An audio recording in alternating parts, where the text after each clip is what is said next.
inside of Garwood, and Tony Kay wants a slice of the action too, and just drills the teenager around right in the driver's side door. And continued on with it, didn't get out of the throttle, did he? Oh, that's exactly what happened. Quick approach, there's the HQ expiring. Oh, and there's Tom, the 20-year-old, into the fence quite hard. To the green flag, and it waves down. We're underway in the final race of the Touring Car Masters. Cam Tilley decides to cut the lawn on the outside of pit straight, but Tony Karafalowski will take this into the centre chicane for the first time. Contact in the middle of the corner, and Brad Tilley lucky not to go around. That's a better catch than the Aussie Slips caught in that. He's caught it. That's not great though. Terry Lawler, big damage into the fence hard. There's a couple of cars involved. Jim Richards, Brett Youlden, and Cameron Tilley, who got a good start in the pacer. Gomesal's caught up, big damage, safety car, and a long clean-up ahead. And watch it all. It's one of those moments here where, nowhere to go. That's just total bad luck. So there was nothing Jim could do in that. Brett Youlden's escaped some damage.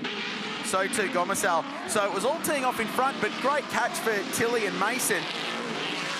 And Lawler was just across hard right on the road into the fence, and then him rebounding across. The centre chicane, and now Cam Tilley thought he had a place to get through, and then he drills the side of Terry Lawler's car. I think people will look at that and go, oh, jumbled up grid these in the field. This is Johnson. This is interesting. So Stephen Johnson on the comeback trail started from the back of the field. Just got sides, and we go green here in race number 2 of the Touring Car Masters down to turn number 1, and Gomesal will get the lead. He locks the brake for a split second, but will hold the lead through turn 1. We got some side-by-side action. He's going around there on the exit of his contact with Abel Nika, and now King's involved. Big damage here on the straight. That's an enormous crash. There must be a dozen cars involved. Sven Boykart's in the Porsche. Oh, look at that. It's a wrecking yard. And an expensive one at that. Huge damage to the front of the A9X. A couple of Porsches burning stack in the middle of that. Belinda Price is parked. Andrew Fisher, who started at the back of the field. Huge damage to Abel Nika, who started third. And Mark King copped an enormous hit in the Chevy Camaro as well. Race has been red flagged. There's King. We've got stack in the middle of this. Belinda Price. And we thought that lock-up from Gomesal's car, that's just cold tyres going through. He looped it on his own. As he corrected, it's come back in front of the entire field. And even John Baum caught in this. This is exactly like we saw in race number 3 at Adelaide earlier this year. For turn 2, watch the car slide. So it slides, takes nowhere to go, and it was the old NASCAR-style chain reaction behind as everyone stacked up. Oh, wow. That 38 Porsche absolutely drilled. Probably the Falcon in front. The luckiest one out of that was probably Rowan Little. Yeah. Pulling to the left-hand side. Here's the view from Ryan Hansford, who went green. A nice start. In fact, we've got a better start than Bow ahead, but nowhere to go for the multi-spares Tirana. Now watch the first Tirana ahead in shot. He's locked the brake. And watch him correct the car through here. This will be a piece of television history right here for Hansford. Oh, man. Oh, he was lucky. He was really lucky to avoid that. Heads-up driving from Ryan. Well, that shows the initial point of the spin. And it's probably a question of who got through as much as who didn't. There's going to be a lot of walking wounded at the back of that. And just as the field spun, it just all stacked up. Check the green Porsche there. Just going side by side, because he was all good to this point, but everyone stacks up. He tries to get the hole through the middle and finds himself with nowhere to go. And then crunch. A big hit, I think, into Blue Cannon's Ford. Oh, straight into Abel Nika goes Gomesal. Bow got hit twice at the end. King, the big loser out of this. Gomesal's car is going to be very, very messy. And the rest of the field had absolutely nowhere to go. And that was a big impact. So the initial impact was with Eddie Abel Nika, who's copped huge damage on the right front. But watch this hit. That's massive. Yikes. That is absolutely huge. If the first one didn't wreck it, the second one finished it off completely. And there was Bow trying to just get away from the scene of the crime. And I don't think there's anything you can do about this. It's not like it's a driver standards issue. It's not a quality of driving problem. It was a mistake, a slide that stacked the field up, and they ran into turn 2 and the old start-finish line here at Winton, and a whole bunch of cars had nowhere to go. He's going to look around the outside, and Belgian is off the road. He takes the width of the racetrack to turn that car around. And that's what it's about. That's what the Stadium Super Trucks do at the end of their races. Wow. Keep it in there. Yeah, the crowd are loving it down there too. That's a Van Gisbergen and Spec Burnout. We haven't finished the race yet. The number of models you can have, any one kind in the field. There's contact. And across the grass goes Gonmasal. Williams cops a hit for his efforts. Jason's gone a long way off the road, and Abel Nika gets to both of them. And lucky not to go into that drain, but it's going to drop him outside the top 10 behind Jim Richards. So Williams has a look, had the big slide, a little bit of contact. I don't think that's going to be looked on too favourably by race control. Abel Nika got 2 for the price of 1 down there at turn 5. It's off into the distance goes Jason Gonsalves. It's a reasonably simple system of weights and revs to make sure all the cars are even. And Cameron Mason and Al Belgian both pointing in the wrong direction at turn 3. Here he goes again.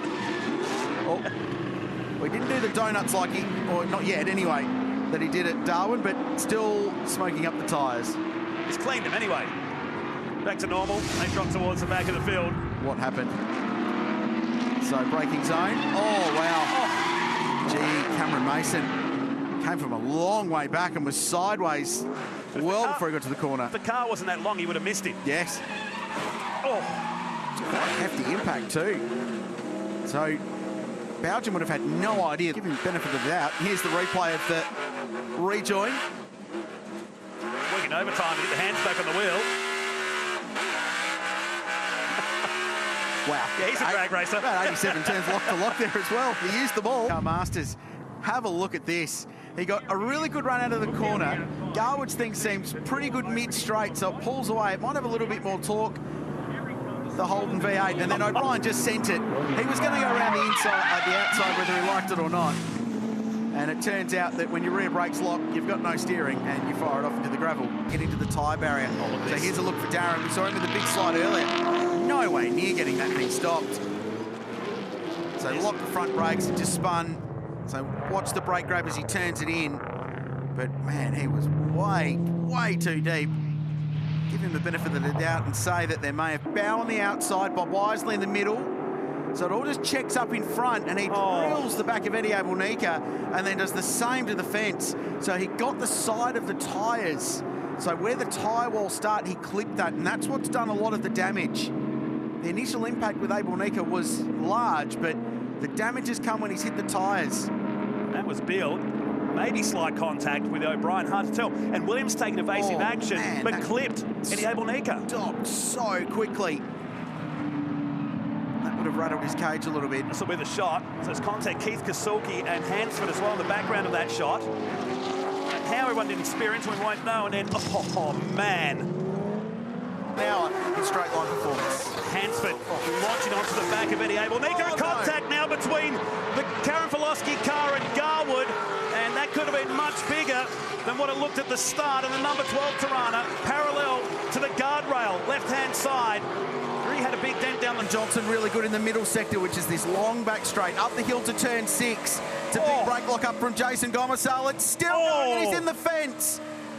Enormous impact. The big mate Tirana has gone in hard. That was a long, long brake lock up. Just did not get the car stopped and turned in. And Tirana in shot, locked the left front. It just went on and wait for the impact. Similar to what we saw with Golding's impact last year on lap 1 during the 500. And Will Davison and Michael Caruso back in 2010 at the same point. It's claimed some cars that corner. That was huge. This was the view we're watching live. So enormous brake lock up and just couldn't get the car turned in, and crunch. Just did the 180 in the air when it was in the fence. Check this out. Man, it's pushed the arm car in at the back, so it's gone right into a tyre wall that's 4 levels deep. Remember Simon Wills had a roll over there back in the warm-up session, 2004, I think that was. Almost ended up over the fence. Yeah. Willsy, another look at speed. So it's a 265 km/h approach to that corner down, and that's going to find the wall. Squared it up, but he was lucky here because he's gone in between the 2 walls on the left-hand side. So right front is the loaded tyre across the top in that very high-speed section. Was a glancing blow. It probably looks... Here's what happened, McPhillamy Park. It was sideways going in. Wow. That... Well, it's huge, but it's really, really lucky that he didn't hit anything. To Murray's corner now. In the background, here's the shot. He got up on the dirt, all on his own, and big impact. Wow. Right-hand side, even popped the boot up as he slid his way. Great evasive action from the man who got pole position yesterday, and Stephen Johnson, to avoid that impact. That's really strange. It's not every day of the week you see a car go in that early. Normally it's after they've gone through the kink at full noise and they impact that inside wall when the rear end breaks free, but it broke free before he even got into the corner. Now, word from race control is they're dealing with this under local yellows. So that's Stephen Johnson in the Ford Mustang who was in behind him. So Bob was just a couple of wheels off the road. And into the chicane backwards. That was locking the brakes, but that is a big engine detonation for car number 19. And there was a whole heap of cars right behind him there too.